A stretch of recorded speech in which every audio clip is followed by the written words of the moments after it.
પર્યાવરણનું મનોવિજ્ઞાન બીપીસીસી 143 જેમાં આપણે કાલે જે વાત કરી રહ્યા હતા પર્યાવરણના આધારે જે માનવ સંબંધો ઉપર અસરો પડે છે એ કયા પ્રકારની હોય છે, જેમાં આપણે પર્યાવરણનો અર્થ તો સમજી લીધો. એની પાછળ આપણે જે વર્તનનું વિજ્ઞાન છે, મનોવિજ્ઞાન એટલે કે મનુષ્ય વર્તનનો અભ્યાસ કરતું શાસ્ત્ર, અને મનોવિજ્ઞાન એટલે કે મનુષ્યના વર્તન ઉપર જે એનો વાતાવરણનો જે પ્રભાવ હોય છે. એટલે આપણે અહીંયા તમે જુઓ કે વંશ અને વારસો બંનેનું મહત્વ હોય છે આપણા વર્તન ઉપર. ટૂંકમાં આપણી જે કંઈ આપણું વ્યક્તિગત વિકાસ છે કે વ્યક્તિગત અવરોધો છે કે જે કંઈ આપણું વ્યક્તિત્વ છે કે જે કંઈ આપણું ચારિત્ર છે એના ઉપર પ્રબળપણે આપણા વાતાવરણની અસર પડે છે. એ વાતાવરણ સારું હોય તો સારી અસર પડે છે, અને નબળું હોય તો એ આપણા વ્યક્તિત્વની નબળી અસર જોવા મળે છે. હવે જૈવિક કારણો, અજૈવિક કારણો અને પર્યાવરણ જે તત્વ છે એ શું છે એની આપણે વાત કરી ગયા. અને એના પછી હવે આપણે જોવાનું છે पर्यावरण का अर्थ परिभाषा, पर्यावरण मनोविज्ञान का अर्थ એ સમજી લીધું, અને આ દ્રષ્ટિકોણ અને પર્યાવરણનું વર્ગીકરણ શું છે, એમ જ પ્રાકૃતિક એવં માનવીય નિર્મિત પર્યાવરણ કોને કહેવાય, અને માનવ નિર્મિત પર્યાવરણમાં આપણે કઈ આપણા જે આંતરવૈયક્તિક સંબંધો છે, જે તમે સામાજિક મનોવિજ્ઞાનમાં ખૂબ જ સારી રીતે સમજી ગયા છો કે આંતરવૈયક્તિક સંબંધો કોને કહેવાય, અને એ આંતરવૈયક્તિક જે સંબંધો છે એ કઈ રીતે કામ કરે છે. તો એમાં આપણે એની પ્રસ્તાવના કાલે બાંધી દીધી હતી કે અધિકાર કે હુકુમતનો જે પ્રદેશ છે એ શું છે. એટલે કે મનોવિજ્ઞાન અને સમાજશાસ્ત્રની વાત કરીએ તો અને ન્યાયતંત્રની પણ વાત કરીએ તો અધિકાર અને ફરજ એના વિશે તમે અને હું બંને જાણીએ છીએ. તો જે વૈયક્તિક અંતરનું જે મહત્વ છે એ ખૂબ જ રહેલું છે. ભલે મનુષ્ય જે છે એ સામાજિક પ્રાણી હોય, પરંતુ એનું એક વ્યક્તિગત પણ એક એની ઓરા હોય છે, એનું વ્યક્તિગત પણ સ્થળ હોય છે, એનું વ્યક્તિગત પણ એક આભા હોય છે, અને એની પોતાની એક સ્પેસ હોય છે. હવે એ સ્પેસમાં એ વ્યક્તિએ કોને આવવા દેવા અને કોને ન આવવા દેવો એ બાબત એ સ્વતંત્ર હોય છે. અને આપણે તો લોકશાહી દેશમાં જીવીએ છીએ, એટલે આપણે સ્વતંત્રતા શું છે અને એનું મૂલ્ય શું છે, અને એ આખા દેશને આપણે લોકશાહી દેશ, લોકો દ્વારા લોકો વડે ઘડવામાં આવતું એક જે નિયમ છે, તો એ બરોબર આપણે જ્યારે ગુલામ હતા ત્યારે આપણું જીવન કેવું હતું, અને જ્યારે આપણે સ્વતંત્રતા અત્યારે ભોગવી રહ્યા છીએ, અને આ વિકાસશીલ દેશમાં આજે આપણે અમેરિકાને અને રશિયા અને ચીન જેવા મોટા દેશોને પણ જ્યારે હંફાવી રહ્યા છીએ, ત્યારે એક આપણું સનાતન ધર્મીઓનું, આપણા હિન્દુઓનું, આપણા ભારતનું જ્યારે આજે ભારત મહાગુરુ તરફ પ્રયાણ કરી રહ્યો છે, ત્યારે એની એક સાંસ્કૃતિક વિરાસત છે, આપણું પોતાનું કલ્ચર છે, આપણા પોતાના વિચારો છે, આપણા પોતાના ભારતીય આખું ડીએનએ જે છે એ આખું જુદું છે.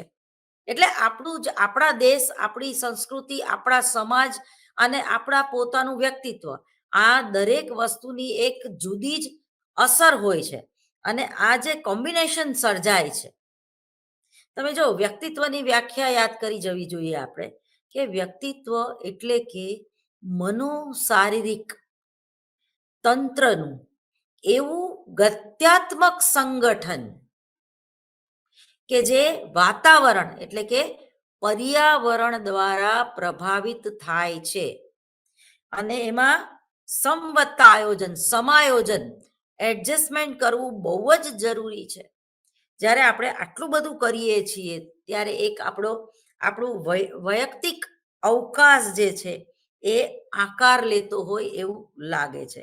તો કે દરેક માનવી એ સામાજિક પ્રાણી છે. એ ઈચ્છે છે કે આંતરક્રિયાત્મક વાતાવરણમાં તેનો પોતાનો વૈયક્તિક અવકાશ હોય. બરોબર, આપણે એમ કહીએ કે દૂધમાં ખાંડ ભળી જાય એ રીતે આપણે સમાજમાં ભળી જવું જોઈએ.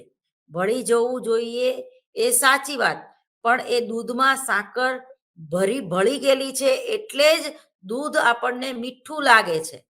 એ વસ્તુને આપણે અંડરલાઈન કરવાની છે. એ સાકર કે એ ખાંડ આપણને ક્યાંય દેખાતી નથી, પરંતુ એનો સ્વાદ દૂધ પીતા આપણે અનુભવીએ છીએ.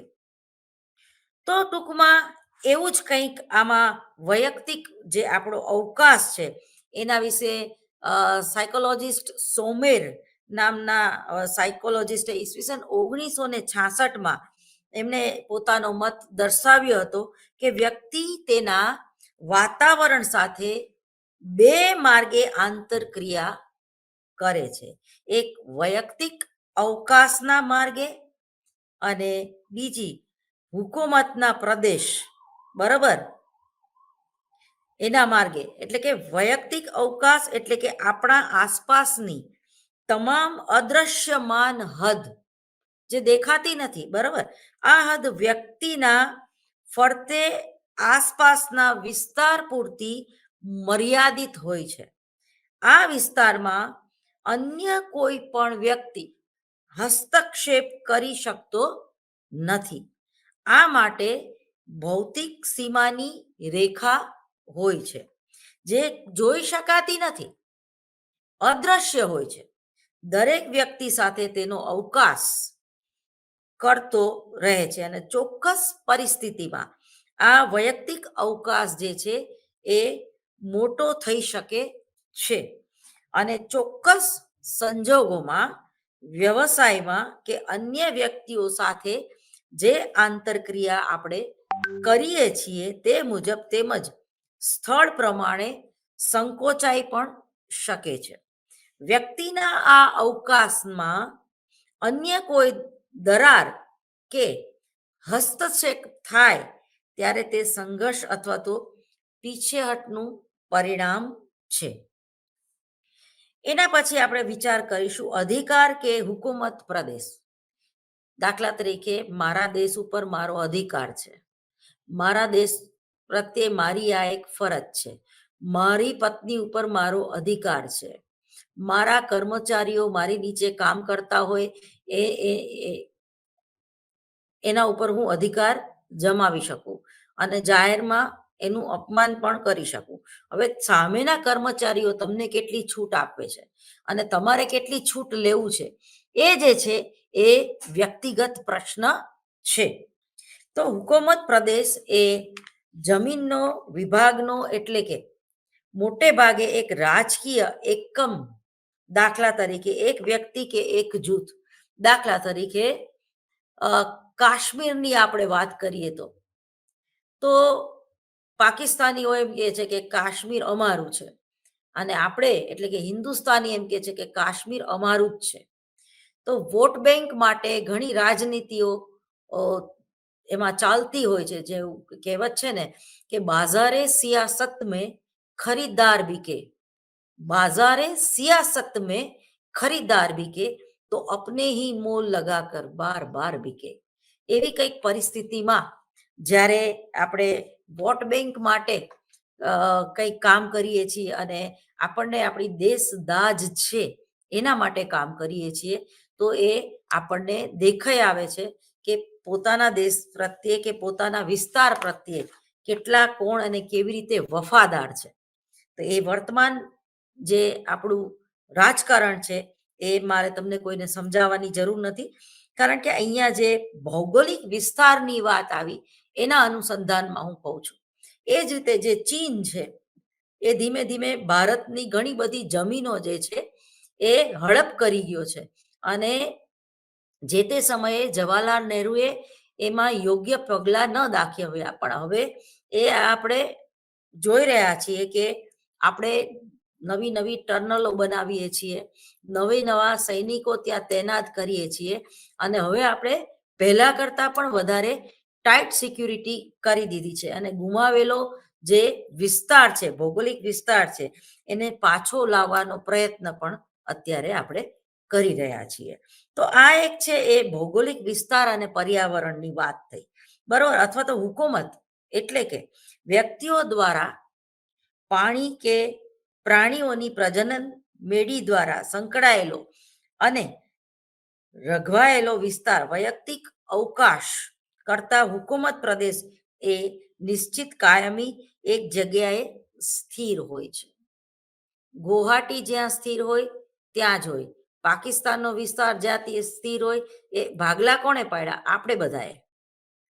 બાકી વિશ્વ બંધુત્વની ભાવનાની જ્યારે વાત આવે છે, સનાતન ધર્મીઓને આપણી જે ફિલોસોફી છે, આપણા જે વેદ અને પુરાણ છે, કે આપણા જેને કહીએ કે ગીતા કે બાઇબલ કે ગમે તે લઈ લો, તો એમાં જે છે એમાં વિશ્વ બંધુત્વની ભાવના, વિશ્વાની દેવ સવિત દુરિતાની પરાસુવ યદ ભદ્રમ તન્ન આસુવ. પરંતુ એક વ્યવસ્થા ખાતર આપણે એ ભૌગોલિક વિસ્તાર નક્કી કરવા પડે છે. તમે જુઓ તો આજના ગુજરાત સમાચારમાં મોટું હેડિંગ છે કે અમેરિકા અને બ્રિટનમાં બરફનું ભીષણ તોફાન, અમેરિકા અને બ્રિટનમાં બરફનું ભીષણ તોફાન અત્યારે ચાલી રહ્યું છે. અને ન્યુયોર્ક શહેરમાં અત્યારે શાળા અને કોલેજો 10 દિવસ માટે બંધ કરી દેવામાં આવી છે. તો આ શું છે? Global warming. તમારું વાતાવરણ દૂષિત થાય છે, તમારો ભૌગોલિક વિસ્તાર જ્યાં દૂષિત થાય છે, ત્યાં તમારી વ્યક્તિગત જીવન પણ ખોરવાય છે. તમારું વ્યક્તિગત જીવન, તમારું સામાજિક જીવન, તમારું ઇવન તમારું નૈતિક જીવન પણ ખોરવાય છે. ચોરી અને લૂંટફાટ થવા માંડે, જ્યાં ગરીબી અને બેકારી વધે, જ્યાં કામ ન મળે, જ્યાં ખેતી ન થાય, જ્યાં કોઈ ઉત્પાદન ન થાય, ત્યાં મોંઘી દાટ જ્યારે વસ્તુઓ મળતી હોય, ત્યારે અમુક ગરીબી રેખા નીચે જીવવા વાળા માણસો જે છે એ ચોરી પણ કરતા અટકાતા નથી. એટલે જે ટૂંકમાં આ ભૌગોલિક મૂળ તો ભૌગોલિક કારણ ને ગ્લોબલ વોર્મિંગ શેના હિસાબે આવે છે? આપણી બેદરકારી, કે આપણે વિકાસના નામે જે ખોટો ખર્ચો કરીને જે અણુ બોમ્બ બનાવીએ છીએ, અને એ બાયો વેપન બનાવવા માટે જે આપણે પ્રકૃતિનો દુરુપયોગ કરી રહ્યા છીએ, એ પ્રયોગો કરીને, કૃત્રિમ પ્રયોગો કરીને, તો એની પણ જબરજસ્ત નેગેટિવ અસર હોય છે. બરોબર. બીજા વિશ્વયુદ્ધ, હિરોશીમા અને નાગાસાકી ના જે તમે જુઓ કે આજે પણ બાળકો જે છે એ મંદ બુદ્ધિના જન્મે છે. મોંગોનીઝ જાતિ જે છે એનું એક પ્રતીક છે. તો કહેવાનો મતલબ એમ છે કે એની આનુવંશિક અસરો પણ પડે છે. આજે સ્ત્રી જોવો, એ જે છે એ લગભગ એવી સમસ્યાથી પીડાય છે કે બાળકો નથી થતા. જે સ્ત્રીના શરીરમાં હોર્મોન્સ અથવા તો રંગસૂત્રો જે રીતે કામ કરવા જોઈએ એ રીતે નથી કરતા, પ્રેગ્નન્સી નથી રહેતી, અથવા તો પુરુષ જે છે એ વધારે પડતું મદ્યપાન કરે, વધારે પ્રકૃતિને આધીન થઈને ન રહે, અને કૃત્રિમતા પોતાને યંગ બનવા માટે જે પ્રકારના એ ઇન્જેક્શન લે છે, કે સેક્સ માટે જે વિએગ્રા લે છે, એના હિસાબે થઈને એક ઉત્તેજના અનુભવવા માટે જે કૃત્રિમ છે, નેચરલ નથી. કારણ કે આજે આપણે ઇમોશનલ ઇન્ટેલિજન્સી ગુમાવતા જઈએ છીએ. શા માટે? વાતાવરણનો પ્રભાવ છે, પર્યાવરણનો આપણા ઉપર પ્રભાવ છે. આપણે સતત ડિપ્રેશનમાં રહીએ છીએ. દિવસે પણ તમને અત્યારે રાત્રે 9 વાગ્યા હોય એવું ફીલ થાય, તો 100% એ ડિપ્રેશન પણ તમને આવે. સતત ગરીબી અને બેકારી નીચે તમે જીવતા હોય તો પણ ડિપ્રેશન આવે. લોકડાઉનમાં તમે ને હું કોરોના કાળ દરમિયાન ઘરમાં જ રહ્યા તો એનું પણ એક ડિપ્રેશન છે.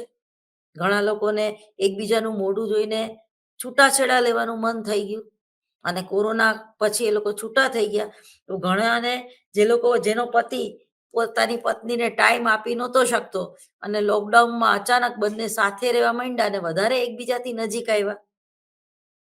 સારી અને માઠી બંને અસરો પડે છે.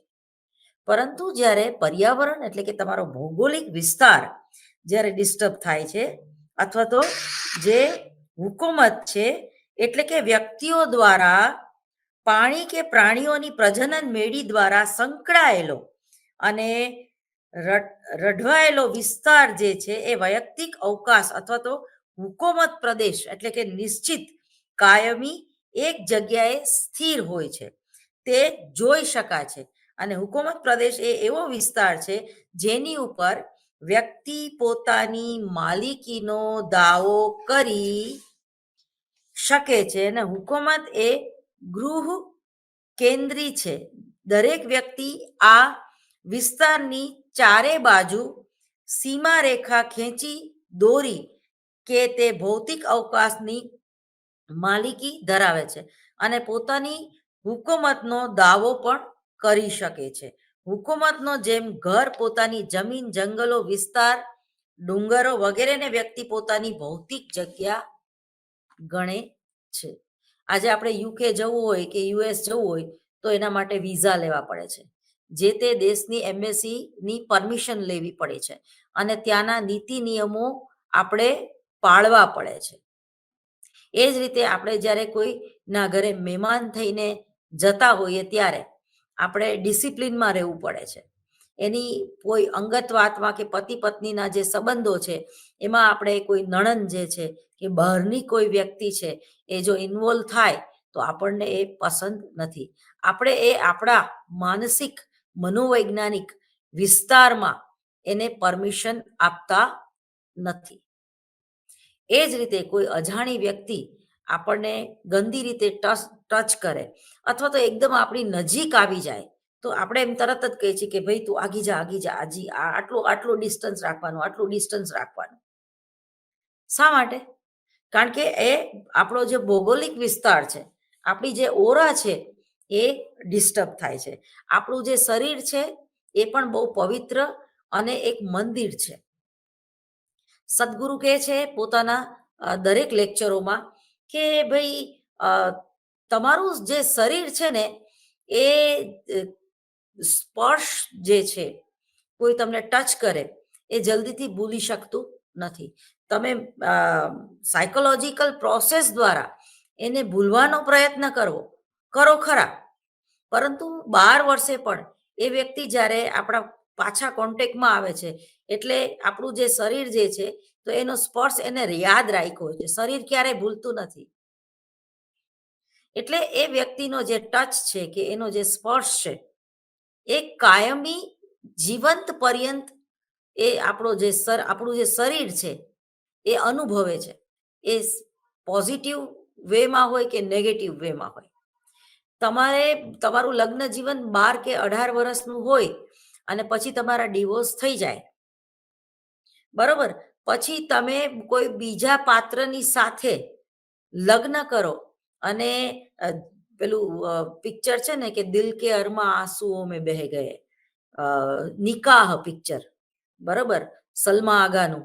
તો એ સતત એના જે પૂર્વ એટલે કે એનો જે પૂર્વ પતિ જે છે જેની સાથે એના ડિવોર્સ પણ થઈ ગયા છે પણ છતાં એને ભૂલતી નથી. એટલે જલ્દીથી એના જે સેકન્ડ હસબન્ડ જે છે બાલિકા વધુ સિરિયલમાં પણ આવું દેખાડવામાં આવે છે એનેથી જલ્દીથી એ યુઝ ટુ થઈ શકતી નથી. એને કોઈ ટચ કરે એને ગમતું નથી. આપણો સમાજ એવો છે કે સ્ત્રીને જ પ્રેમ હોય કે સ્ત્રીને જ લજ્જા હોય કે સ્ત્રીને જ પોતાનું ચારિત્ર હોય એટલે સ્ત્રી પાત્રો દેખાડવામાં આવ્યા છે પરંતુ એવું જરૂરી નથી. પુરુષને પણ આ દ્વિધામાંથી પાસ થવું પડે છે અને ઘણા લોકો તો પછી લગ્ન કરવાનું પસંદ જ નથી કરતા કારણ કે એનો જે કંઈ માનસિક મનોવૈજ્ઞાનિક વિસ્તાર છે એ જલ્દીથી કોઈને એની પાસે આવવા દેતો નથી. એ કદાચ સમાયોજન કરશે, એડજસ્ટ કરશે બીજા પતિ સાથે, એને કદાચ બાળક પણ થશે, શારીરિક રીતે એડજસ્ટ કરશે. શરીર એ સ્પર્શ ભૂલી નથી શકતો, એટલે એક સુખ મેળવવા માટે એ બીજું સુખ, બીજું દુઃખ છે જ એ ઉત્પન્ન કરે છે. કારણ કે આ શરીર એવું છે કે એ કોઈનો સ્પર્શ ભૂલી શકતું નથી. એ કોઈ તમને પ્રેમથી ટચ કરે એને પણ નથી ભૂલી શકતા, અને કોઈ તમારા ઉપર બળાત્કાર કરે એને પણ તમે ભૂલી શકતા નથી. ઘણીવાર તમે મેચ્યોર ન હોય, તમે નાની ઉંમરના હોય, 12-15 વર્ષના હોય, અને તમારી સાથે એવી કોઈ સેક્સ્યુઅલ હેરેસમેન્ટ કોઈ કર્યું હોય, તમારા સગાવાલાએ કે કાકાએ કે દાદાએ કે કોઈ પણ કુટુંબીજને કે કોઈ પણ પાડોશી, એ સ્પર્શ જે છે એ તમે ભૂલી નથી શકતા. અને જ્યારે એ તમને યાદ આવે છે, અથવા તો એવું તમે કંઈક ન્યૂઝપેપરમાં પણ વાંચો છો, અથવા તો એ ફરીવાર તમારી ઘટના તમારી સાથે થાય છે, એટલે તમને એ જે સ્મરણ જે છે ભૂતકાળના અનુભવો એ પાછા તાજા થઈ જતા હોય છે. તો એ ટૂંકમાં વૈયક્તિક અંતરનું બહુ મહત્વ છે. દાખલા તરીકે તમે યાદ કરો તમારું બાળપણ, તમારી કોલેજ, કે તમે એક બેન્ચ ઉપર જ બેસો, એ પછી એ તમારી જગ્યા થઈ ગઈ. માની લો કે તમારી ગેરહાજરીમાં કોઈ બેસે તો પણ એ તમે આવો એટલે એ જગ્યા ખાલી કરી દેશે. એ જ રીતે આપણે જે ઘરમાં રહીએ છીએ એમાં પણ એક આપણું આસન જે છે, અથવા તો જે ડાઇનિંગ ટેબલ ઉપરની ખુરશી છે, એ નક્કી હોય છે. ઘણાના ઘરમાં થાળી પણ નક્કી હોય છે. જેમ આપણે આપણા નેપકિન અને ટુવાલ અલગ અલગ રાખીએ છીએ, તો એ શું છે? આપણું વૈયક્તિક સ્પેસ છે આપણી. આપણે એક નક્કી કરેલું છે કે આ મારો નેપકિન છે, આ મારું આસન છે, આ મારી માળા છે, કે ભાઈ આ મારો પતિ છે, કે આ મારી ડોટર છે. તો એમાં અમુક આંતરવૈયક્તિક સંબંધો એવા હોય છે, પિતા અને પુત્રીના, કે પિતા અને માતાના, કે જે ખૂબ અંગત હોય છે. એટલે એનો સ્પર્શ જે છે એ આપણને હૂંફ આપે છે, વાત્સલ્ય આપે છે. એનો જે માથા ઉપર કે ખભા ઉપર આપણો હાથ ફરે છે, તો એમાં આપણને શાંતિ મળે છે. પરંતુ કોઈ ધરાહાર આપણને આશીર્વાદ દેવા આવે, ધરાહાર ચોટવા આવે, ધરાહાર આપણને ટચ કરે ગંદી રીતે, અથવા તો ઘણાને ફ્લર્ટ કરવાની ટેવ હોય, એકદમ આવીને આમ મોઢા આગળ આમ ઊભું રહી જાય, તો આપણે અપસેટ થઈ જતા હોઈએ છીએ. કારણ કે આપણું વ્યક્તિત્વ, આપણું ચારિત્ર, આપણો ધર્મ કે આપણા સંસ્કાર આપણને એની અનુમતિ આપતું નથી. આપણા ભારત દેશમાં એક પ્રથા છે, નમસ્તે. બરોબર? આ નમસ્તે એટલે પિરામિડ, એટલે ઉધ્વગામી, તમારો અને મારો બંનેનો વિકાસ થાય. નમસ્તે, દૂરથી પ્રણામ. આનો અર્થ એક આમ થાય, આપણે કોઈનેથી બહુ કંટાળી ગયો હોય તો કે બસ હવે બહુ શાંતિ લેવા દો. બરોબર? આપણે કોઈને જલ્દીથી સેકન્ડ કરતા નથી. જલ્દીથી આપણે ચોંટીને હક કરતા નથી. પુરુષ પુરુષને કરે, સ્ત્રી સ્ત્રીને કરે ત્યાં સુધી બરોબર છે. પરંતુ કારણ કે આપણે એટલા હજી ટૂંકમાં આપણે આપણા સંસ્કાર જે છે આપણે જાળવી રાખ્યા છે, હું તો એવું કહું. કારણ કે વિજ્ઞાન એમ કે છે કે તમને કોઈ સ્પર્શ કરે, અથવા તો તમે કોઈને સ્પર્શ કરો, એની એક જબરજસ્ત ઇફેક્ટ હોય છે, અને તમારી ઓરા ડિસ્ટર્બ થાય છે. જેમ શાંત પાણીમાં કોઈ કાંકરો મારે તો એક વમળ ઉત્પન્ન થાય છે, એવી રીતે તમે ગમે એને હક કરો, તમે ગમે એની યારે ભટકાવ, કે ગમે એને તમે કિસ કરો, કે તમે ફ્રી સેક્સમાં માનતા હોય, કે ગમે એની યારે તમે શારીરિક સંબંધોથી જોડાવ, કે એક કરતા વધારે વ્યક્તિ સાથે જ્યારે તમે સેક્સ એન્જોય કરો, ત્યારે તમે મનોદૈહિક વિકૃતિઓનો ભોગ બનો છો. ફરીવાર, સાયકોસોમેટિક ડિસીઝનો તમે ભોગ બનો છો. આવું સંશોધન કહે છે, અને આવું આપણો સનાતન ધર્મ કહે છે. વૈષ્ણવ ધર્મમાં તમે જો મરજાદી એને કહેવામાં આવે છે કે એ પોતાની રસોઈ પોતાની મેળાએ જ બનાવે. એ કોઈના હાથની રસોઈ ખાય પણ નહીં. અને આજે આપણે તો ઝોમેટો મંગાવતા થઈ ગયા છીએ. આજે આપણા ઘરમાં રસોઈયાણી કકળાટ કરીને આવે છે. પૈસા કમાવા માટે જે ફટાફટ રસોઈ કરીને જતી રહે છે, અડધું કાચું પાકું. એને આપણે ખોરાક આરોગીએ છીએ. તો એની આપણી શરીર ઉપર કેટલી નેગેટિવ અસર થતી હશે. આજે પશ્ચિમી દેશોનું અનુકરણ કરીને આપણે વિચિત્ર મનોદૈહિક વિકૃતિઓનો ભોગ બનતા જઈએ છીએ. કોઈના હાથનું, એમાં જે કકડાટ કરે એવી સ્ત્રીના હાથનું ખાવું નહીં. જે પૈસા માટે આપણને ખવડાવતા હોય એવા રેસ્ટોરન્ટમાં જઈને ખાવાની જરૂર નથી, એવું આપણું શાસ્ત્ર કહે છે. અને છતાંય અનિવાર્યપણે ખાવું પડે. તો પેલા આપણે જે મંત્ર બોલીએ છીએ અન્નપૂર્ણા, કે આ જે અપવિત્રોમાં પવિત્ર, એટલે કે આ જો ગમે એવી અપવિત્ર વસ્તુ હોય તો એને હે ઈશ્વર તમે પવિત્ર બનાવી દેજો, ખાવા લાયક બનાવી દેજો. બરોબર. અને એ બનાવેલી વ્યક્તિએ જે નેગેટિવ વિચારોથી બનાવેલી હોય તો એને એક પોઝિટિવનેસમાં ફેરવી દેજો. અથવા તો આપણે અગ્નિ જમાડીએ છીએ. ઘણાના અમારા બ્રાહ્મણોમાં હજી એ લોકો જમાડતા હશે. મંદિરોમાં પણ જ્યારે માતાજીને થાળ પીરસવામાં આવે, ઈશ્વરને થાળ પીરસવામાં આવે, ત્યારે અગ્નિ પણ જમાડવી જોઈએ. કારણ કે અગ્નિ છે એ આપણું મણિપુર ચક્ર છે. આપણા શરીરમાં અગ્નિ ના હોય તો ખાધેલું પચે ખરું? તો એ આહુતિ આપવી એ શું છે? આપણામાં એવા, આપણો સનાતન ધર્મ એવું કે છે કે આપણે જમ્યા પહેલા અગ્નિ જમાડવા જોઈએ, ભગવાનને જમાડવા જોઈએ. શા માટે? કારણ કે એ આપણી રક્ષા કરે. આપણા શરીર, આપણા મન, આપણા આત્માની રક્ષા કરે. અને આપણી જે આધ્યાત્મિક આપણી કક્ષા છે એમાં દિન પ્રતિદિન વધારો થાય, દિન પ્રતિદિન વિકાસ થાય, દિન પ્રતિદિન આપણે મોક્ષ તરફ વળીએ, દિન પ્રતિદિન આપણે જે મારું છે મારું છે મમત્વ જે છે એનેથી મુક્ત થઈએ. તમે જો અત્યારે શિયાળામાં માનસરોવરમાં કેટલા બધા પક્ષીઓ આવે છે. એને કોઈ સીમા છે? એ ક્યાંથી આવે છે? ન્યુઝીલેન્ડથી આવે છે, ઓસ્ટ્રેલિયાથી આવે છે, કે જ્યાં ખૂબ ઠંડી પડવા માંડે એવા પ્રદેશોમાંથી આવે છે બિચારા, પોતાના જીવની રક્ષા કરવા માટે. એને કોઈ વિઝાની જરૂર છે? નથી. એને કોઈની પરમિશનની જરૂર છે? નથી. એ પક્ષીઓને આપણે જોવા, પક્ષી અભયારણ્ય જોવા માટે આપણે વહેલી સવારે નળ સરોવર જઈએ છીએ. કેવો આનંદ મળે છે! કારણ કે એ પ્રકૃતિને પ્રેમ કરે છે. એના માટે કોઈ ભૌગોલિક વિસ્તાર એ મર્યાદિત નથી. અને બાકી તો જે ઝાડ છે એ બરફથી ઢંકાયેલું રહે છે અને એ વૃક્ષનું કોઈ અસ્તિત્વ નથી રહેતું, તો પંખીઓ જે વૃક્ષ ઉપર માળો બાંધતા હતા એ પણ ઉડી જાય છે. એટલે આ દેહનું એવું છે, આ શરીરનું એવું છે.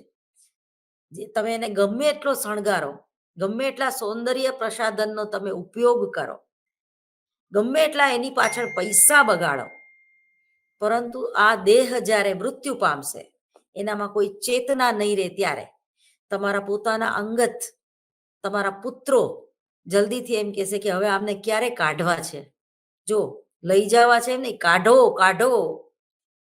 કારણ કે આ શરીરમાં ચેતના નથી, આ શરીરમાં આત્મા નથી. પ્રાણ શક્તિ, પંખીડું જે છે એ ઉડી ગયું છે. જૂનું તો થયું રે દેવળ, જૂનું તો થયું મારો હંસલો, નાનો ને દેવળ જૂનું તો થયું. હંસલો એટલે આત્મા. હંસલો નાનો ને નાનો છે, એનામાં કોઈ પણ શરીર જે છે એ બુઢું થઈ ગયું, એટલે એને ત્યાગ. તો ત્યાગીને ભોગવવાની જે વાત છે, પ્રેમ લક્ષણા ભક્તિ, આપણે બિરાજીને યાદ કરવા જોઈએ.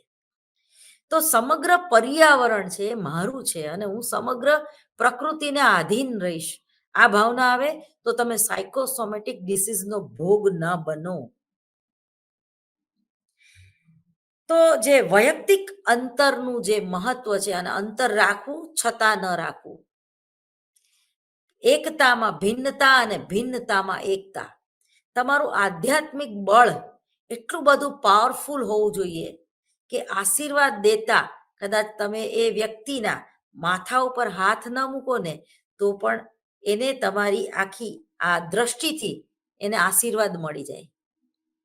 કોઈ વ્યક્તિ આપણા સામે ખૂબ પ્રેમથી અને ભાવથી જોવે તો આપણને કેવી મજા પડી જાય છે.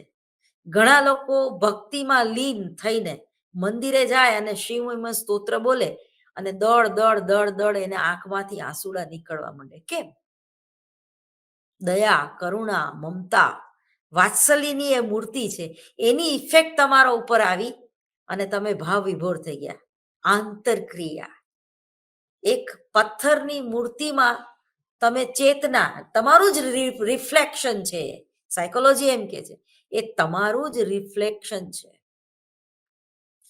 તમે મન, કર્મ અને વચનથી સુસંગત રીતે જીવતા હશો તો તમે તમારી જાતને પસંદ કરશો અને હું કોણ છું એનું સંશોધન આદરી શકશો. આંતરનિરીક્ષણ પદ્ધતિ. સ્વામી વિવેકાનંદે કીધેલું કે હું કોણ છું, જો મને એટલી ખબર પડી જાય તો સમગ્ર બ્રહ્માંડમાં મારે પ્રદક્ષિણા કરવાની જરૂર નથી. કાર્તિકેયની જેમ માત્ર માતા પિતાની પ્રદક્ષિણા ગણપતિની જેમ કરું તોય બહુ છે. એટલે જ આપણે એને બુદ્ધિના દેવ કીધા છે. આપણા તો દેવી દેવતાઓ પણ કેટલા બધા એની સાથે પ્રતીક સંકળાયેલા છે. હંસ જે છે અને બગલો જે છે એ બેમાં કેટલું બધું અંતર છે. બેનો દેખાવ સરખો છે, બંને વ્હાઈટ છે. બગલો જે છે એ માછલી ખાય છે, એ કાદવમાં આળોટે છે. અને બગલો જે છે એ દંભનું પ્રતીક છે, એ આસુરી શક્તિનું પ્રતીક છે. બગલામુખી યંત્ર, આવું તમે સાંભળેલું હશે. કોઈને આપણે તંત્ર વિદ્યા અને મંત્ર વિદ્યા કરવી હોય તો એ બગલામુખી યંત્રનો ઉપયોગ કરી. કામ્યાખ્યાની દેવીનો આખું એ આખી અલગ છે. પરંતુ હંસની ઉપર કોણ બિરાજે છે? હંસ એ બુદ્ધિનું પ્રતીક છે, તેજસ્વિતાનું પ્રતીક છે. અને હંસ એટલે હંસલો, હંસલો એટલે આત્મા. અને એ કોનું વાહન છે? માં ગાયત્રીનું. ઓમ ભૂર્ભુવસ્વ તત્સવિતુર્વરેણ્યમ ભર્ગો દેવસ્ય ધીમહિ ધિયો યો નઃ પ્રચોદયાત. તો આ પર્યાવરણ, આ વાતાવરણ, તમે આપણા દેવી દેવતાઓના વાહન જુઓ તો એના ઉપરથી પણ આપણને આખું જે પર્યાવરણ, પ્રકૃતિ શું છે અને એ આપણો જે સનાતન ધર્મ છે, આપણી જે સંસ્કૃતિ છે એ કેટલી મહાન છે. એ ગમે તેવા વાતાવરણને પણ શુદ્ધિકરણ કરવાની એક તાકાત જે છે એ આપણા મંત્રમાં, કારણ કે આપણે જે બોલીએ છીએ ક્યારેય નાશ થતું જ નથી એવું વિજ્ઞાન કહે છે. એ હવામાં ગુંજતું જ રહે છે. તમે કોઈનું સારું ઈચ્છો તો તમારું સારું થશે. તમે કોઈને ક્ષમા આપો તો ઈશ્વર તમારી ભૂલ સ્વીકારીને તમને પણ ક્ષમા આપશે. પણ જેવા તમે એવું તમારી હારે થશે. જેવા સાથે તેવા, એવી પણ કહેવત છે. પણ આપણને પગે ઠેસ વાગે તો આપણે વિચારવાનું કે આ ઠેસ કેમ વાગી? આજે મેં કોના વિશે ખરાબ વિચાર્યું કે મને પગમાં ઠેસ વાગી? જો આટલા સેન્સિબલ આપણે હોઈએ ને તો આપણું જે આજુબાજુનું પર્યાવરણ કે જે વાતાવરણ છે એ આપણે શુદ્ધ રાખી શકીએ.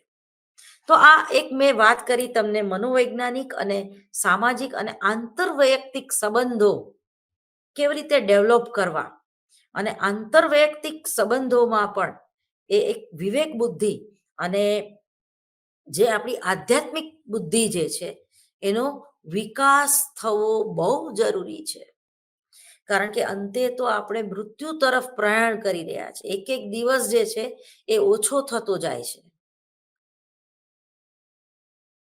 યોગ, આસન, યમ, નિયમ અને પ્રાણાયામથી તમે તમારા શરીર અને મનને શુદ્ધ રાખી શકો છો.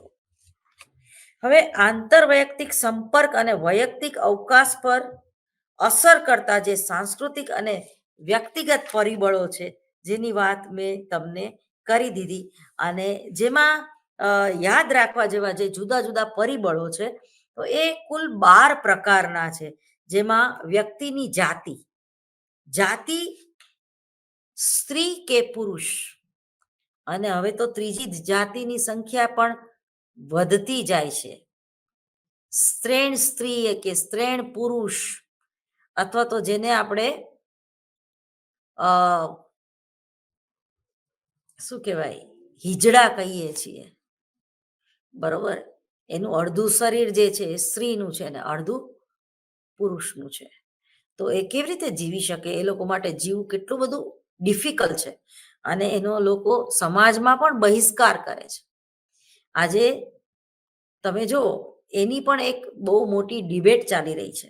તો વ્યક્તિની જાતિ તો સ્ત્રી છે કે પુરુષ છે. પછી એની ઉંમર, જો તમે યંગ એજમાં જે દુઃખ પડે તો એ સારું છે, તમે સહન કરી જાઓ, પણ વૃદ્ધાશ્રમમાં ત્યારે તમને તમારા છોકરાઓ કાઢી મૂકે, અથવા તો તમે બહુ લાંબી માંદગીથી જ્યારે પીડાવ છો, તો એ પણ એક અસર કરે છે. એટલે ઉંમર બહુ મહત્વનું છે. એ પછી છે વંશ, તમે કોના વંશજ છો, તમારો વંશ કયો છે, તમારા વંશમાં કોઈ પરંપરાગત બીમારી છે. કોઈ બાળક જ્યારે ઘરમાં મંદ બુદ્ધિનું જન્મે તો એ રંગસૂત્રને આભારી છે, અને એની વંશમાં તમે 7 પેઢી ચેક કરો તો કોક એવું હોય. તો એ જે રંગસૂત્રોની ખામીના હિસાબે જે વંશમાં મેન્ટલી રિટાયર્ડ બાળક જે જન્મે છે, અને કોઈ ડોક્ટરની ભૂલ હોવાથી પણ મેન્ટલી રિટાયર્ડ થઈ શકે, એ પણ એટલું જ મહત્વનું છે. એ જ રીતે જ્ઞાતિ કે સમુદાય, તમે કઈ જ્ઞાતિમાંથી આવો છો? તમે વાણિયા છો, તમે બ્રાહ્મણ છો, તમે રાજપૂત છો, તમે દરબાર છો, તમે પટેલ છો, તમે હરિજન છો. તો આ દરેક જ્ઞાતિની દરેક ડીએનએ હોય છે, એની પણ અસર પડે છે. તમે તમારું ડીએનએ ચેન્જ કરી શકો, પણ એના માટે આધ્યાત્મિક બળ જોઈએ, આધ્યાત્મિક શક્તિ જોઈએ, ગુરુના આશીર્વાદ જોઈએ. એ પછી છે વ્યવસાયની વ્યવસાયથી કડવા, તો તમે કયા વ્યવસાય સાથે જોડાયેલા છો? દાખલા તરીકે શિક્ષકનો જે વ્યવસાય છે, જ્ઞાતિ ગમે તે હોય, તો એ બ્રાહ્મણ થયો. એ જ રીતે કોઈ વેપાર કરતો હોય તો એ વાણિયો થયો. કોઈ સૈનિક હોય બોર્ડર ઉપર તો એ ક્ષત્રિય થયો, બરોબર. અને કોઈ ગોરપદું કરતો હોય તો એ બ્રાહ્મણ થયો. પછી ગમા અણગમા, દાખલા તરીકે અમુક ગ્રુપની સાથે આપણને ગમે અને અમુક ગ્રુપ સાથે આપણને ન ગમે. તમે સ્કૂલમાં એ 9th બ્લોકમાં હોય તો બી વાળા હંમેશા તમારી યારે ઝઘડતા હોય, એટલે 2 ગ્રુપ પડી જાય, એવું બને, બરોબર. એ જ રીતે તમારા જે મિત્ર વર્તુળ જે છે એમાં તમને રહેવું પસંદ છે, પણ બીજાના જે મિત્ર વર્તુળ છે તો એ તમને ન ગમતા હોય. પછી છે બીજી વ્યક્તિ સાથેનું સામ્ય. ઘણીવાર આપણને એમ લાગે કે આનો નેચર મારા જેવો જ છે, તો તમને એ વ્યક્તિ વધારે ગમે. ઘણીવાર કોન્ટ્રાસ્ટ કોમ્બિનેશન પણ જોવા મળે છે, જે તમારામાં નથી એ એનામાં છે, એટલે તમે એને પસંદ કરો છો, એવું પણ બને. એ પછી છે સંસ્કૃતિ. સંસ્કૃતિ એટલે કે આપણું કલ્ચર. ગુફાથી ઘર તરફ જે આપણે આ વિકાસ યાત્રા ખેડી, એને સંસ્કૃતિ કહેવાય. હજી પણ આદિવાસી સંસ્કૃતિ જો કેવી છે, એ લોકોના રીત રિવાજો આપણા કરતા અલગ છે. એ લોકોની આખી વિચારવાની સરણી જે છે એ આપણા કરતા અલગ છે, અને એ લોકો સ્પર્ધા નહીં પરંતુ સહકારની ભાવનામાં માને છે. આપણા સ્વામિનારાયણની શિક્ષા પત્રી એવું કે છે કે ચોરી ના કરવી, ચોરી એ મહાપાપ છે. પરંતુ આદિવાસી જ્ઞાતિમાં એક એવો રિવાજ છે કે જે પુરુષ જે છે એ વધારેમાં વધારે ચોરી કરી શકતો હોય, વધારેમાં વધારે માલ લૂંટીને લાવી શકતો હોય, તો એ શારીરિક રીતે વધારે સક્ષમ છે, અને એવા પુરુષની સાથે પોતાની દીકરીને માતા પિતા આદિવાસી માતા પિતા પરણાવે છે. તો આપણે એવો કોઈ પુરુષ પસંદ કરશું જે ચોરી કરી શકે કે જે ચોરી કરતો હોય? ના, આ ચોરી કરવી એ અનૈતિક છે, એ પાપ માનીએ છીએ આપણે. પણ આદિવાસી પણ એની પાછળના કારણો કયા હશે? તો એ જંગલ વિસ્તારમાં રહે છે, દૂરથી લાકડા કાપીને લાવવા પડે, ફળ ફૂલ તોડીને લાવવું પડે. તો જે વધારે શારીરિક રીતે સક્ષમ છે એ પોતાની છોકરીનું ધ્યાન રાખી શકે.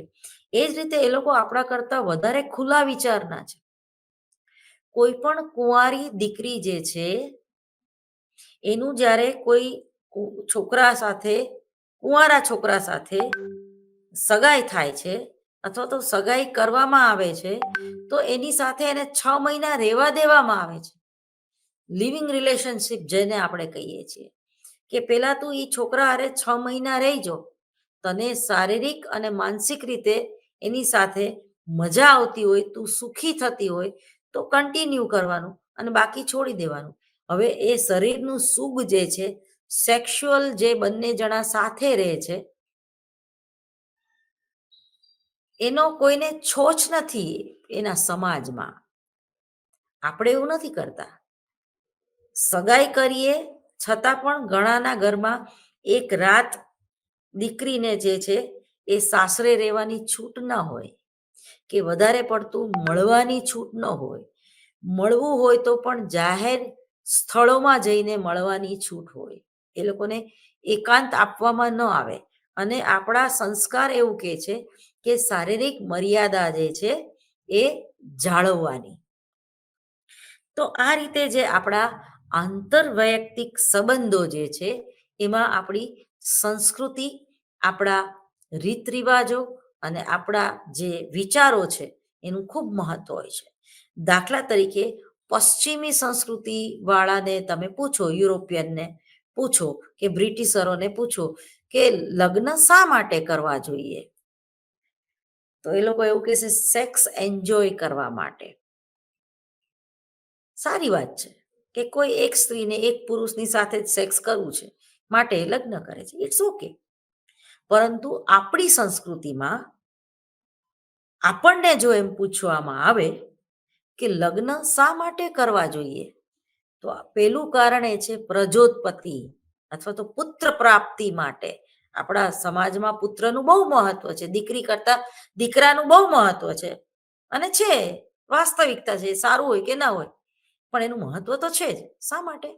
કારણ કે આપણા વેદ, કુરાન, આપણા શાસ્ત્રમાં એવું લખેલું છે કે દીકરો અગ્નિદાહ દે ત્યારે જ એ પુત્રને કે એ માતાને કે એ પિતાને મોક્ષ પ્રાપ્તિ થાય છે. દીકરી અગ્નિદાહ ન દઈ શકે, દીકરો જે છે અગ્નિદાહ દઈ શકે. અને જે ઘરમાં ઘણાના ઘરમાં જમાઈ હોય છે એ પણ પછી અગ્નિદાહ આપે છે, અથવા કાકાનો દીકરો હોય એ અગ્નિદાહ આપે. તો પ્રજોત્પત્તિ માટે લગ્ન કરવા જોઈએ, નહીં કે સેક્સ એન્જોય કરવા માટે. સેક્સ કેમ કરવાનું? બાકી તો આપણામાં એ નિયંત્રણની વાત છે, બ્રહ્મચર્ય વ્રત પાલનની વાત છે. પણ શા માટે કરવાનું? તો કે છે કે પ્રજોત્પત્તિ માટે, પુત્ર પ્રાપ્તિ માટે, સંતાન પ્રાપ્તિ માટે. તો આ છે આપણી સંસ્કૃતિ. એ પછી છે આર્થિક સામાજિક મોભો. જો મેસ્લોની જે જુદી જુદી પ્રેરણા છે એ તમે યાદ કરી જાઓ.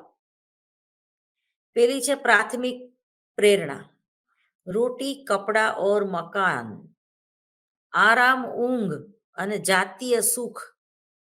એ આપણી પ્રાથમિક પ્રેરણા છે. અને પ્રાથમિક પ્રેરણા કેમ કહેવામાં આવી? કારણ કે પશુ વૃત્તિ છે. કોઈ પણ કૂતરો, બિલાડી, કૂતરું, વાંદરું કે ભૂંડડું શું કરે છે? સવાર પડે ને પોતાનો ખોરાક શોધવા નીકળી જાય છે.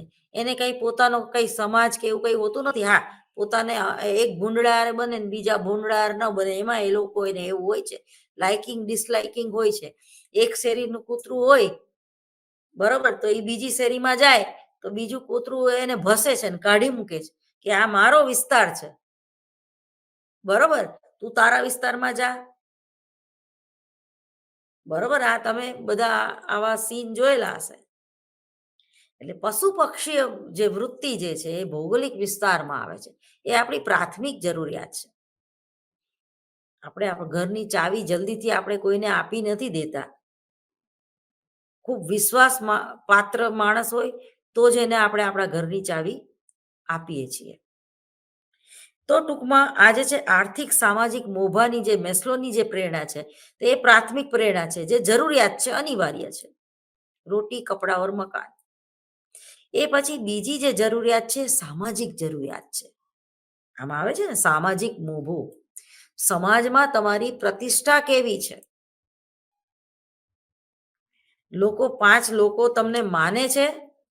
આપણે ઘણીવાર એમ કહીએ કે ભાઈ તું ગામમાં પૂછ્યા મારી આબરૂ શું છે, પછી મને મારી હારે આ વર્તન કરજે. બરોબર?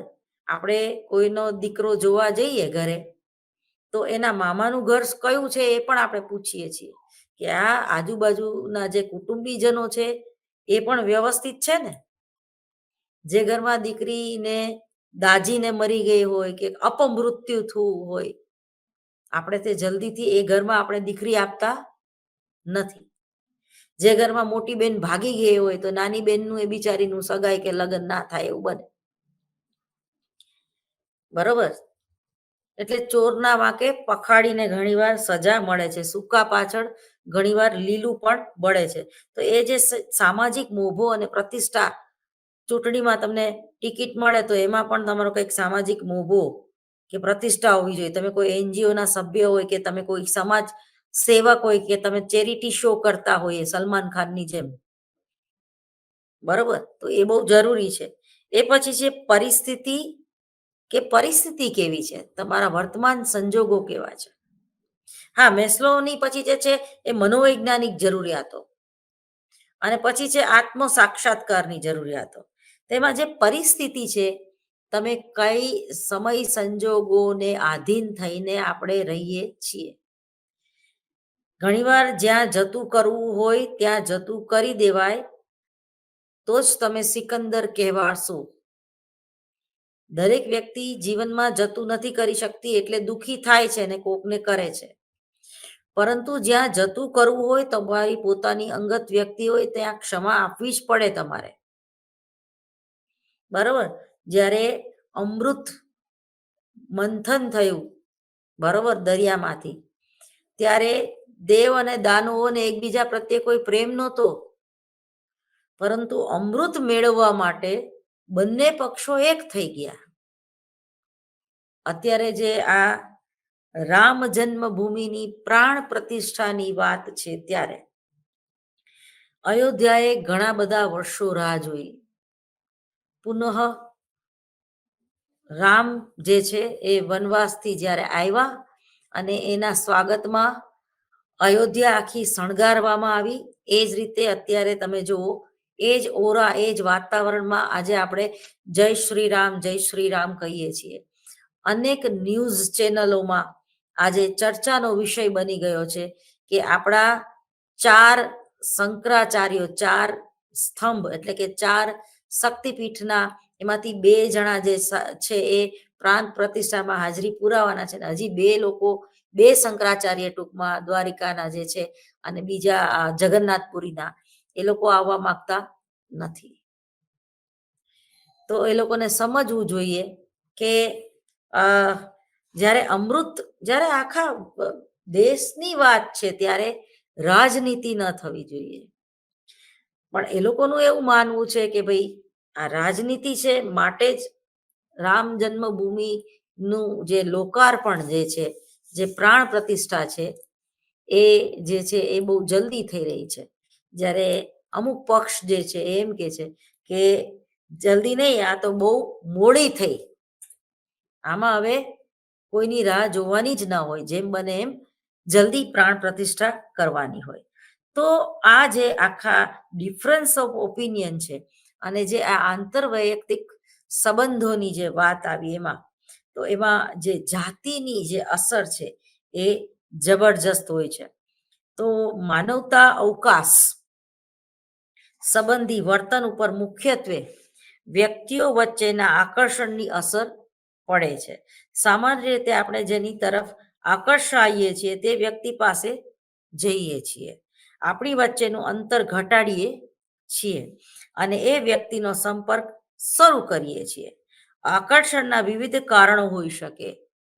તેનો દેખાવ, વ્યક્તિત્વ, શક્તિઓ, કૌશલ્યો એટલે એનું આઈક્યુ લેવલ, આચાર વિચાર વગેરે. વ્યક્તિ વિપરીત એટલે કે વિરુદ્ધ જાતિ પણ હોય તો આકર્ષણનો સંભવ વધે છે. પશ્ચિમના દેશોમાં જાતીય આકર્ષણ અને તેના પર આધારિત જાતીય પ્રેમની આંતરવૈયક્તિક સંપર્ક ઉપર થતી અસર તપાસવામાં આવી હતી, એટલે કે સંશોધન કરવામાં આવ્યું હતું. મોટે ભાગે આવું આકર્ષણ સમાન વય જૂથોથી વ્યક્તિઓ વચ્ચે વધારે જોવા મળે છે. અપવાદ રૂપે યુવતી કોઈ પ્રૌઢ કે વૃદ્ધ પુરુષના પ્રેમમાં પડતી હોય છે, પણ એનું કારણ શારીરિક નથી હોતી, એની આઈક્યુ લેવલ હોય છે. કારણ કે એની પોતાની જ આઈક્યુ લેવલ એટલી જબરજસ્ત હોય છે કે એના જેવડા કે એની સાથે ભણતા પુરુષો સાથે એને ફ્રેન્ડશિપ નથી થતી, પણ એના પ્રોફેસરો હોય એની સાથે એની ફ્રેન્ડશિપ થાય છે. કારણ કે એ સ્ત્રી જે છે એ અંડરલાઈન શારીરિક સુખને માણવા માટે નહીં, પરંતુ અહીંયાથી બુદ્ધિશાળી છે, એનું મેન્ટલ લેવલ શું છે એટલે એ પ્રેમમાં પડે છે. અને કોઈ પણ બુદ્ધિશાળી સ્ત્રી જે છે એ બુદ્ધિશાળી પુરુષના પ્રેમમાં જ પડે છે. કોઈ બેવકૂફ દિલ આ ગયા ગધે પે તો રાજકુમાર બી ક્યાં ચીજ હે એવી કહેવત છે. ભૂલે ચૂકે બહુ ગોરો ચટ્ટો જોઈને લગ્ન કરી લીધા હોય, સારો દેખાવ હોય એના, અને પછી સાથે રહેવાથી ખબર પડે કે આનામાં તો બુદ્ધિનો છાંટોય નથી, અને એ જે લગ્ન જે છે એ ફોક જાય છે અને ડિવોર્સમાં પરિણમે છે. અથવા તો તમે જુઓ કે કરીના કપૂર સૈફ અલી ખાનના પ્રેમમાં પડી, હેમા માલિની કોઈ પરિણીત પુરુષના પ્રેમમાં પડી, હિમેનના પ્રેમમાં પડી, સલમાન ખાનના પ્રેમમાં પણ કેટલી બધી સ્ત્રીઓ ઊંધે કાન પડે છે અને દુખી થાય છે અને પછી સમજી જાય છે અને છટકબારી ગોઠવી લે છે. તો ટૂંકમાં કોઈ પણ બુદ્ધિશાળી પુરુષ જે છે એ સ્ત્રીના આકર્ષણનું કેન્દ્ર હોય છે અને હોય છે. શારીરિક દેખાવ પણ હોય છે, પરંતુ એ બુદ્ધિશાળી સ્ત્રી ખાલી શારીરિક દેખાવને જોતી નથી, ખાલી એના બેંક બેલેન્સને જોતી નથી, પરંતુ એની સમાજમાં કેટલી પ્રતિષ્ઠા છે, પોતે કેટલો સક્ષમ છે, બુદ્ધિશાળી છે, બાપ દાદાની મિલકત નથી પણ પોતે ચાર્ટર એકાઉન્ટન્ટ છે, અથવા તો પોતે એક સારા હોદ્દા ઉપર બેઠેલો માણસ છે. તો સામાન્ય રીતે પરસ્પર આકર્ષણ અનુભવનાર સ્ત્રી પુરુષ એકબીજાની સાથે જોવા મળે છે. આમ આંખોના સંપર્કથી શરૂઆત થતી હોય છે અને મોટે ભાગે તેઓ જેમ જેમ એકબીજા તરફ વધારે ને વધારે સમય એ લોકો એકબીજાની સાથે સંપર્કમાં આવે, વિતાવે, તેમ તેમ તેમનું પરસ્પર આકર્ષણ જે છે એ વધે છે. કેટલાક દાખલાઓમાં ઘટે છે એવું પણ બને, જેનું મેં તમને ઉદાહરણ આપી દીધું. તો અવકાશ સંપર્ક પછી બીજો જેની સાથે આપણે વાતચીત કરીએ છીએ, શાબ્દિક સંપર્ક શરૂ થાય છે. જો તેમનું આકર્ષણ એકદમ વધી જાય તો તેઓ એકબીજા સાથે કલાકોના કલાકો વાત કરે છે, પરંતુ જો તમને એની વાતમાં હિંગનો અવાજ ન આવે તો જલ્દીથી તમે એની સાથે બહુ લાંબી વાત કરી શકતા નથી. અથવા તો કોઈ સ્ત્રી કે કોઈ પુરુષનો એવો આપખુદ શાહી વલણ કે ડોમેટિક નેચર હોય તો એ જ બધું બોલ બોલ કરે અને સામેની એક વ્યક્તિ જે છે સાંભળ કરે, ખાલી એને હામાં હા જ પાડવાની હોય. તો આવા જે સંબંધો છે એ બહુ લાંબા ચાલતા નથી. ઓલેજિયસ અને બાઉડ્સ ના એરવિથ અને લેબર્થ અને એડવર્ડ્સના વિજાતીય વ્યક્તિના પરસ્પર સંપર્કના સંશોધનો થયેલા, જેમાં શોધ્યું કે સ્ત્રી પુરુષના કજોડા કરતા સમેડા ઉંમર વગેરેમાં સમાનતાવાળા જોડા પરસ્પર વધુ આકર્ષણ અનુભવે છે અને તેથી તેઓ એકબીજાની નજીક આવવાનો પ્રયત્ન કરતા હોય છે. પુરુષો કરતા પણ સ્ત્રીઓમાં આકર્ષણને પરિણામે પાસે જવાનું વલણ વધારે હોય છે. પુરુષ સ્ત્રી વચ્ચેના અંતરોના આધાર તેમની વચ્ચેના આકર્ષણની તીવ્રતા ઉપર છે. જેમ આકર્ષણ વધુ તીવ્ર તેમ અંતર એ વધુ ઘટે છે. અને સંશોધનમાં જાણવા મળ્યું છે કે બે કે તેથી વધારે વ્યક્તિ એકબીજા માટે જ્યારે આકર્ષણ કે અજાણ્યા હોય અને આકર્ષણ અનુભવે તો તેઓ અંતરમાં ધીમે ધીમે એમાં ઘટાડો આવે છે. પણ તેઓ એકબીજાને પહેલેથી જ ઓળખતા હોય અને આકર્ષણ અનુભવે તો એ ઝડપથી થાય છે. દાખલા તરીકે કોઈ પાડોશી છોકરો હોય અને એને તમે પહેલેથી જ ઓળખતા હોય અને તો તમને એ પાડોશના છોકરાની સાથે પ્રેમમાં પડવાની શક્યતા વધારે છે. કારણ કે એને સતત તમે જોઈ રાખો છો, સતત એના સંપર્કમાં છો, સતત એની સાથે વાતો કરો છો.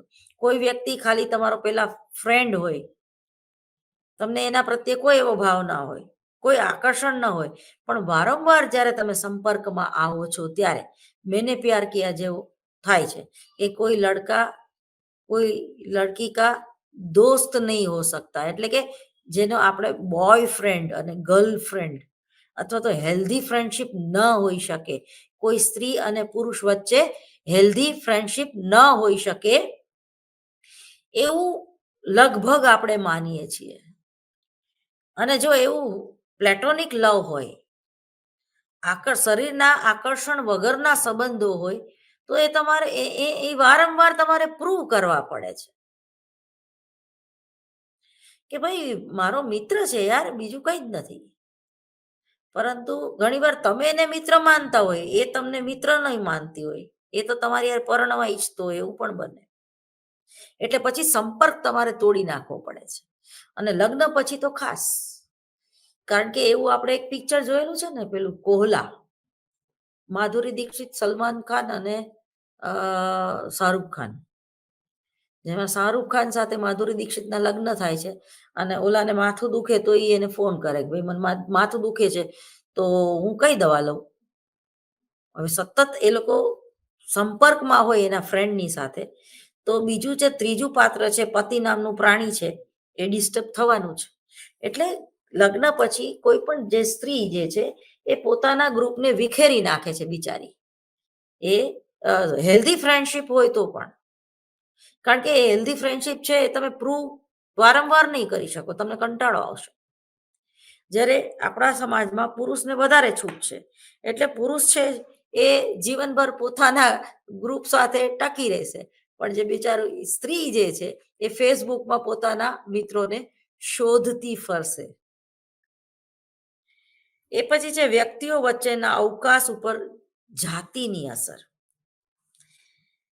એસ્ટન શો નામના સાયકોલોજીસ્ટે ઈસવીસન 1980માં આ અસર માપવા માટે એક મિત્રોની જીત અને એક અજાણ્યા લોકોની મેળીઓનું જે જૂથ છે એ બે વ્યક્તિઓને એકબીજાથી જુદા જુદા અંતરે ઊભા રાખવામાં આવ્યા. જોડીઓમાંથી એક વ્યક્તિ સ્ત્રી અને બીજી પુરુષ હતી. જ્યારે નજીક ઊભી રહેલી વિજાતીય વ્યક્તિ મિત્ર હતી ત્યારે પ્રયોગ માત્ર તે વધુ ફાવ્યું. જ્યારે એ વ્યક્તિ અજાણી હતી ત્યારે ન ફાવ્યું. જ્યારે સ્ત્રીની જોડી બનાવી ત્યારે જણાયું કે એકબીજા સાથે ઓછું અંતર રાખીને આંતરક્રિયા કરતી હતી, પણ બે પુરુષો એકબીજા સાથે વધારે અંતર રાખીને આંતરક્રિયા કરતા હતા. જો ક્યાંક ને ક્યાંક શારીરિક આકર્ષણ ભાગ ભજવતું હોય છે, પરંતુ રુસ્તામ મલીના ઈસવીસન 1986ના અભ્યાસોમાં આનાથી વિરોધ પરિણામ પણ જોવા મળ્યું. અને સ્ત્રીઓએ એકબીજા સાથે વધારે અવકાશ છોડી દૂર રહો, જ્યારે પુરુષોએ અજાણી સ્ત્રીઓ પ્રયોગપાત્રની વધારે અવકાશ છોડ્યો નહીં. ફિશર અને બાઇક્સના જે નિરીક્ષણ પ્રમો બીજી વ્યક્તિના અવકાશમાં આગળથી ઘૂસણખોર કરવાનું વલણ સ્ત્રીઓ કરતા પુરુષોમાં વધારે જોવા મળ્યું. જો સ્ત્રીઓના અંતર અવકાશમાં કોઈ વ્યક્તિ બાજુએથી ઘૂસણખોરી કરે તો તે તરત જ એનો બહિષ્કાર કરશે અથવા તો નિષેધ કરશે. હવે એના પછી આપણે આના પછીના લેક્ચરમાં જોશું આંતર વ્યક્તિગત સંપર્ક ઉપર ઉંમરની અસર, ચલો થોડી 1 મિનિટની વાર છે તો આપણે લઈ લઈએ છીએ. વ્યક્તિઓ વચ્ચેની જે પરસ્પર, કંઈ નહીં, ટાઈમ ઇઝ ઓવર. મને રજા આપશો? Thank you. નમસ્તે.